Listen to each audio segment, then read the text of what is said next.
NBA star Brittany Griner sentenced in Russia. Coming up on the news at noon, how long will she be behind bars? And still ahead, Katherine Hochul is back in court today. What we are expected to hear.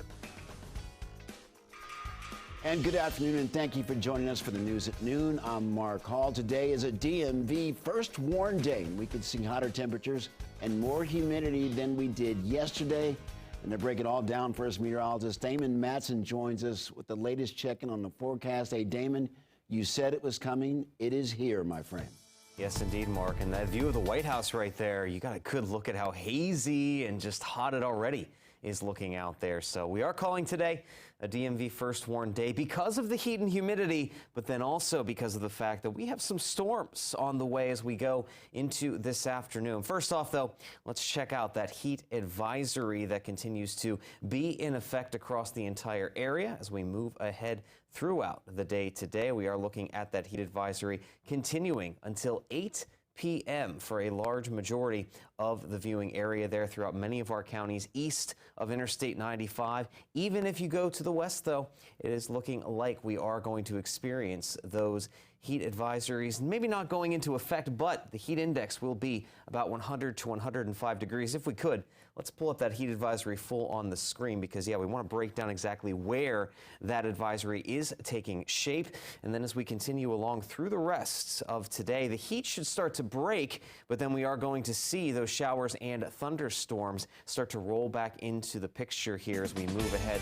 There we go, that heat advisory again. It is in effect for portions of Fairfax, Montgomery counties, and then down across southern Maryland. Again, we don't see that heat advisory back to the west whatsoever, but we will be seeing those heat index values up to near 100 degrees. Now, as we move forward, there's a look at those temperatures. We're already climbing well into the low 90s out there so far this afternoon. And with that, the heat index is also climbing. We are approaching the triple digits, if not already there, across a large portion of the viewing area so far. And we are still going to climb up with these heat index values. Now, the storms, they will roll in, cool us off pretty quickly this afternoon and evening. And then we're looking at more showers and storms throughout the day on Friday. That could lead to some localized flooding issues, hence the level 2 risk for excessive rainfall across the entire area tomorrow. So our attention will go from the heat today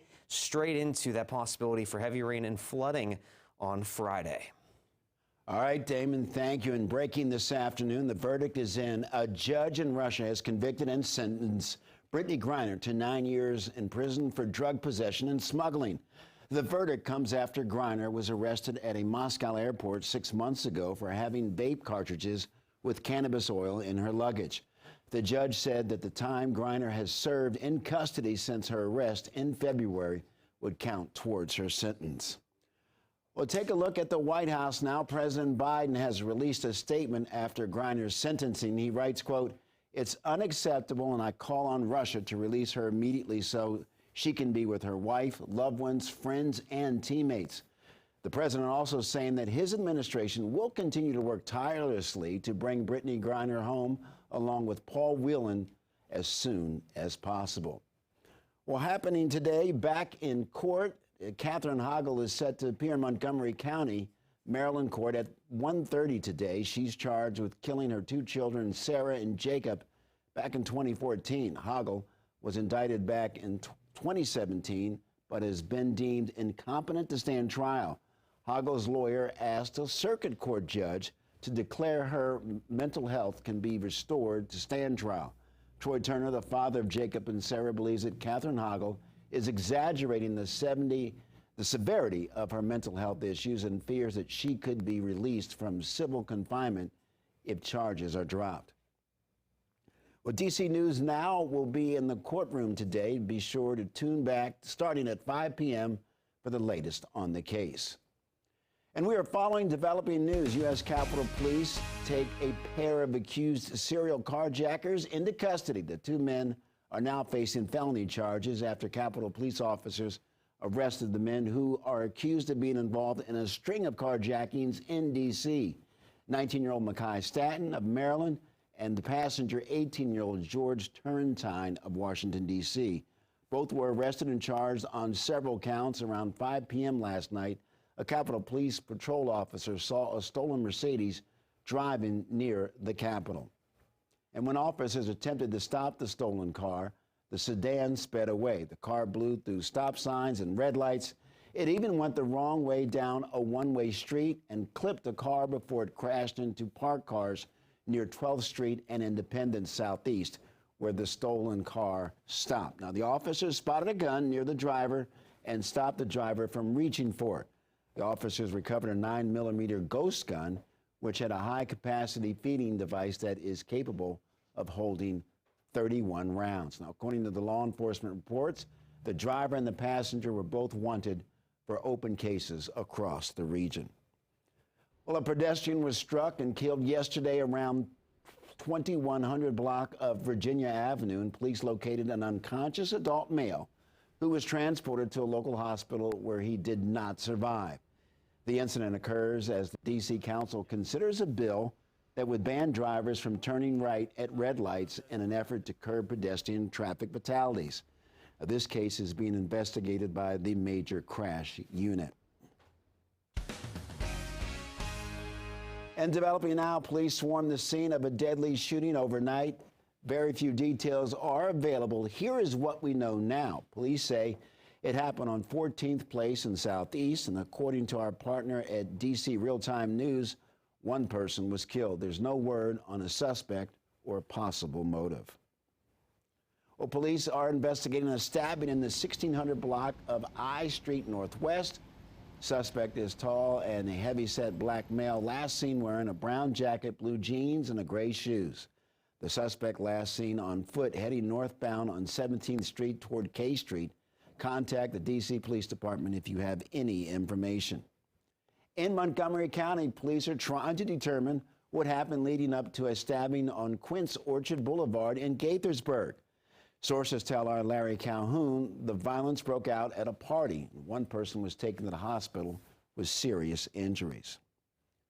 Well, officers responded to a shooting in Falls Church, Virginia last night. The suspect shot the victim following a robbery on Fairmont Street.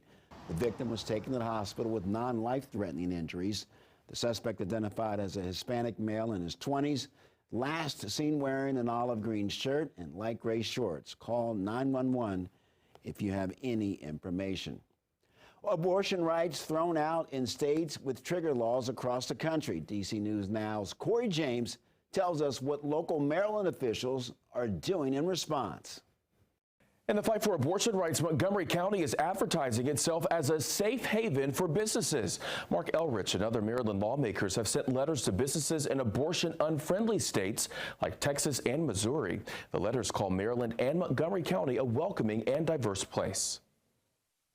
I also call for an effort on our county's part to proactively go after businesses in states that have restrictions. Most recently, my officers, along with Delegates Kelly and Lutke, have reached out to key companies headquartered in cities like Austin, Dallas, Louisville, and Kansas City. If there's a chance that company leaders are exploring a move out of those states, we want to make sure that they know that Montgomery County is a place they can come to where we do value a woman's right to choose. The state of Maryland's Abortion Care Access Act went into effect in July. And the bill provides more funding for training in abortion care and requires insurance companies to cover the procedures. Corey James, DC News Now. Thank you, Corey. The monkeypox virus is spreading in the DMV, and some may be eligible for vaccination. DC News Now's Tanaya Wright tells us what local governments are doing to prepare for the spread.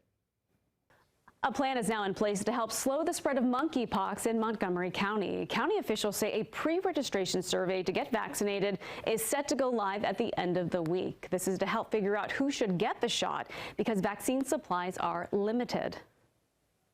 Probably won't get any more doses until September, and that's why the health department has established a pre-registration program for anyone interested in the MPX vaccine. The pre-registration survey is only for people who are considered at risk. That includes people who have been in close contact with someone with the virus, people who have been exposed to the virus, or people who have an increased risk of being exposed to someone with it.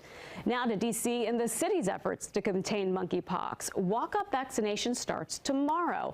The supplies are limited, so they will be provided on a first-come, first-served basis. There will be 3 clinics throughout the city, one in Ward 8, the others in Wards 4 and 2. Now, they will be open from noon until 8 o'clock in the evening. Each site will have 300 doses available each day. You must be considered at risk, be at least 18 years old, and have proof of D.C. residency to be eligible. Now, again, those walk-up vaccinations start tomorrow. I'm Tanaya Wright for D.C. News Now.